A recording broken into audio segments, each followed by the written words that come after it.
জমিদার বাড়ির নাম শুনলেই আমাদের অনেকের চোখে ভেসে ওঠে প্রাচীন কোনো ভাঙাচোরা প্রাসাদের ছবি। কিন্তু আপনি জানলেন কি, ঢাকার ভিতরে লুকিয়ে আছে এমন এক অপরূপ সৌন্দর্যে ঘেরা প্রাসাদ, যা হয়তো আমাদের অনেকের কাছেই অজানা ছিল যুগের পর যুগ। আজকের ভিডিওতে আমরা ঘুরে দেখব 1931 সালে নির্মিত হওয়া ঢাকার বিখ্যাত রোজ গার্ডেন প্যালেসের বাহিরের রাজকীয় সৌন্দর্য থেকে শুরু করে ভিতরের মনোমুগ্ধকর প্রতিটি অংশ। তাছাড়াও এই ভিডিওতে আমি আপনাদের বলে দিব এখানে কিভাবে আসবেন, প্রতিটি টিকিটের মূল্য, সাপ্তাহিক ছুটির দিন সহ বিস্তারিত ভ্রমণ গাইডলাইন। তাই চলুন আর দেরি না করে জেনে আসা যাক অসাধারণ এই জমিদার বাড়িটি সম্পর্কে।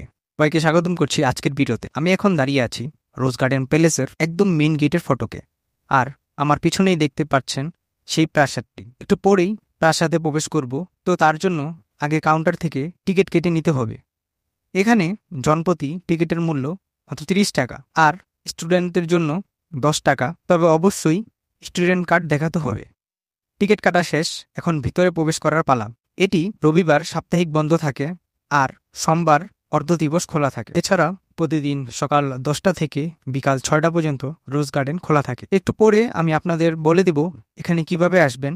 সো ভিতরে প্রবেশ করার সাথে সাথেই আমি যেন টাইম ট্রাভেল করে চলে এসে পড়লাম অন্য এক জগতে। প্রথম দেখাতেই রোজ গার্ডেন আমাকে কয়েক মুহূর্তের জন্য মুগ্ধ করে দিল।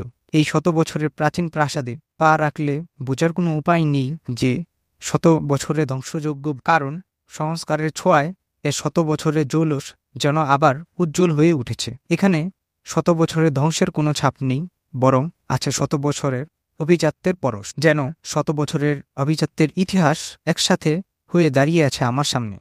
ভাবতেই অবাক লাগে, ঢাকা শহরের মতো ব্যস্ত, কংক্রিটে ভরা এই শহরে লুকিয়ে আছে এমন এক প্রাসাদ, যে শহরে আমরা প্রতিদিন দেখি ভিড়, যানজট আর শব্দে ভরা। আর সেই শহরের মাঝি শত বছর ধরে লোকচক্ষুর অন্তরালে লুকিয়ে ছিল এত মনোমুগ্ধকর একটি প্রাসাদ। এই বাড়িটির স্থাপত্যশৈলী সত্যিই অসাধারণ। ইউরোপীয় রেশেনা আর মুঘল ঘরানার মিশ্রণ দেখা যায় এখানে। বাড়িটিতে রয়েছে একাধিক প্রবেশদ্বার, খোলা বারান্দা, বিশাল করিডোর, নকশা করা দরজা জানালা আর চমৎকার পাথরের খোদাই। সামনের দিকে রয়েছে বড় বড় বিশাল গোলাপের বাগান, যার নাম অনুসারেই বাড়িটির নামকরণ করা হয়েছে রোজ গার্ডেন। এই বাড়ির সৌন্দর্য আরও বাড়িয়ে তুলেছে এর চারপাশে থাকা অপরূপ বাগান আর পুকুর পাড়। বাগান ঘুরতে ঘুরতে আমার চোখে পড়ল সাদা পাথরের খোদাই করা শিশু মূর্তিগুলি, যেন এক প্রাণবন্ত। দেখলেই মনে হবে যেন পাথর নয়, জীবন্ত শিশুরা আনন্দে ভেসে বেড়াচ্ছে। বাগানের একদম মাঝ বরাবর দাঁড়িয়ে আছে একটি দৃষ্টিনন্দন ফোয়ারা। যদিও এখন জল পড়া বন্ধ আছে, যখন ফোয়ারাটি চালু করা হয় এর শান্ত পরিবেশ, এই জলে টলমলে শব্দ দর্শনার্থীদের মনে এনে দেয় এক প্রশান্তির অনুভূতি। একটি বাড়িকে সবার থেকে আলাদা করতে যা যা করা প্রয়োজন তা সবই করেছেন এই বাড়ির নির্মাতা ঋষিকেশ দাস। ঋষিকেশ দাস ছিলেন ব্রিটিশ আমলে নতুন এক ধনাঢ্য ব্যবসায়ী। সাধারণ পরিবার থেকে উঠে আসায় ঢাকার অভিজাত পরিবারগুলো তাকে তেমন গুরুত্ব দিত না। কথিত আছে যে পিতা নরেন্দ্র নারায়ণ রায় তার বলদা গার্ডেনের এক জলসায় ঋষি দাসকে চরমভাবে অপমানিত করেন। যারা আমার বলদা গার্ডেনের ভিডিওটি এখনও দেখেননি তারা দেখে আসতে পারেন, আমি টপ আইকন অথবা প্রথম কমেন্টে পিন করে দেব। তখন তিনি সেখান থেকে চলে আসেন। এরপরই সেই জিদ থেকে 1931 সালে এই প্রাসাদ নির্মাণের কাজ শুরু করেন। এরপর ঋষিকেশ দাস তার বাড়ির সম্পূর্ণ হওয়ার আগেই দেউলিয়া হয়ে পড়েন এবং 1937 সালে এই বাড়িটি বিক্রি করতে বাধ্য হন খান বাহাদুর আব্দুল রশিদের কাছে। পরবর্তীতে এই প্রাসাদের নামকরণ করা হয় রশিদ মসজিদ। 1944 সালে আব্দুর রশিদের মৃত্যুর পর এই বাড়ির মালিকানা পান তার বড় ছেলে কাজী মোহাম্মদ বশির ওরফে হুমায়ুন আহমেদ। এরপর থেকেই এই ভবনটির নাম জনমুখে হুমায়ুন সাহেবের বাড়ি নামে বেশি পরিচিতি পায়। 1970 সালে বেঙ্গল স্টুডিও ও মোশন পিকচার রোজ গার্ডেনে ইজারা নেয় এবং তখন থেকেই এখানে নিয়মিত চলচ্চিত্রের শুটিং চলত। এখন আমি ধীরে ধীরে প্রবেশ করছি প্রাসাদের ভিতরে প্রবেশ করার পরই আমাকে স্বাগতম জানালো সে আমলে নির্মাণ করা দুটি মোট 100 বছরের কাঠের সিঁড়িগুলো ধরে হেঁটে হেঁটে চলে আসলাম দোতলায়। আর এখানে আসলেই চোখে পড়বে হাতের ডান পাশে পেঁচানো একটি লোহার সিঁড়ি। এই প্রাসাদের নিচতলায় একটি হলরুম, 8টি কক্ষ রয়েছে। পরের তলায় আরও একটি হলরুম সহ আরও 5টি কক্ষ রয়েছে। এবার আমি প্রবেশ করলাম সেই ঐতিহাসিক জলসাঘরে। রোজ গার্ডেনের মূল আকর্ষণ এই ঘরটি। 100 বছরের পুরনো এই ভবনটি সংস্কারের পরও আজও প্রতিটি কোণে আভিজাত্যের ছাপ যেন জ্বলজ্বল করছে। এই জলসাঘরের সৌন্দর্যকে আরও বহু গুণে বাড়িয়ে তুলেছে সেই সময়ের ব্যবহার করা আসবাবপত্রগুলো। যদিও এগুলোতে আধুনিকতার কোনো ছাপ নেই, কিন্তু সেই কালের নিখুঁত কারুকার্য, প্রতিটি আসবাবপত্র যেন এক গল্প বলছে, যা কালের সাক্ষী হয়ে আজও টিকে আছে। দেখুন একবার সিলিংয়ের দিকে তাকিয়ে, ঝাড়বাতি স্নিগ্ধ আলোয় কাঠের কারুকার্যগুলো জীবন্ত হয়ে উঠেছে।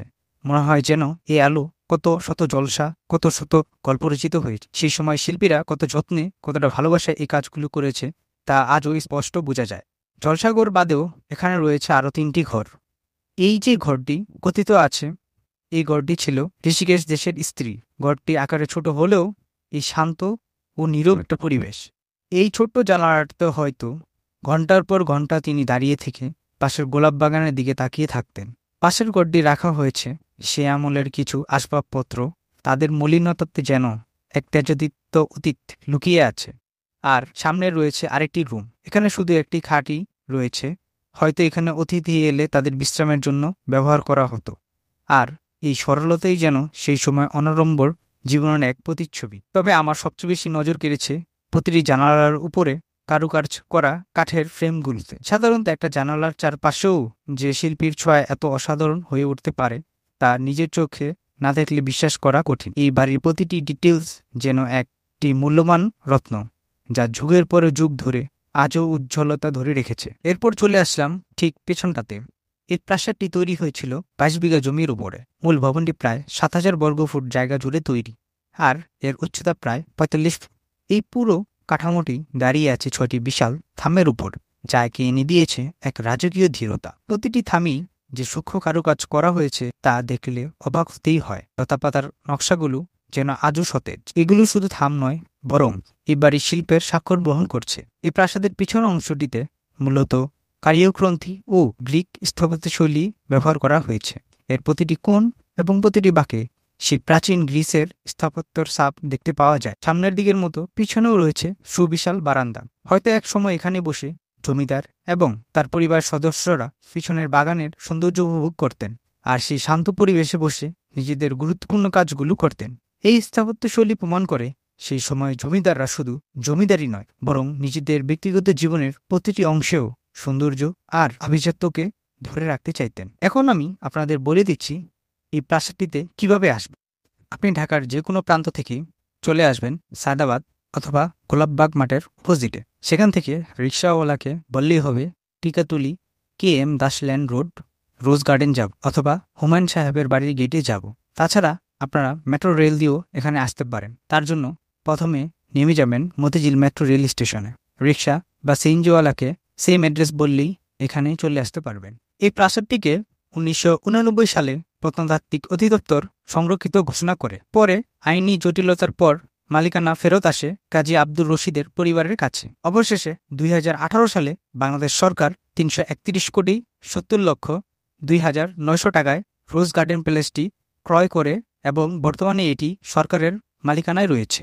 এটি শুধু জমিদের বাড়িই নয়, বরং আমাদের রাজনৈতিক ইতিহাসের সাথেও এটি গভীরভাবে জড়িয়ে আছে। 1949 সালের এখানেই গঠিত হয়েছিল পূর্ব পাকিস্তান আওয়ামী মুসলিম লীগ, যেটি স্বাধীনতা পরবর্তীতে রাজনৈতিক দল আওয়ামী লীগ নামে পরিচিতি পায়। তো বন্ধুরা, এই ছিল রোজ গার্ডেন নিয়ে আজকের বিস্তারিত ভ্রমণ গাইডলাইন। আশা করি আজকের ভিডিওটি আপনাদের ভালো লেগেছে। আর ভালো লেগে থাকলে অবশ্যই লাইক করবেন, কমেন্টে আপনার মতামত জানাবেন, আর বন্ধুদের সাথে শেয়ার করে দিবেন। দেখা হচ্ছে পরবর্তী ভিডিওতে। সে পর্যন্ত সবাই ভালো থাকুন, সুস্থ থাকুন।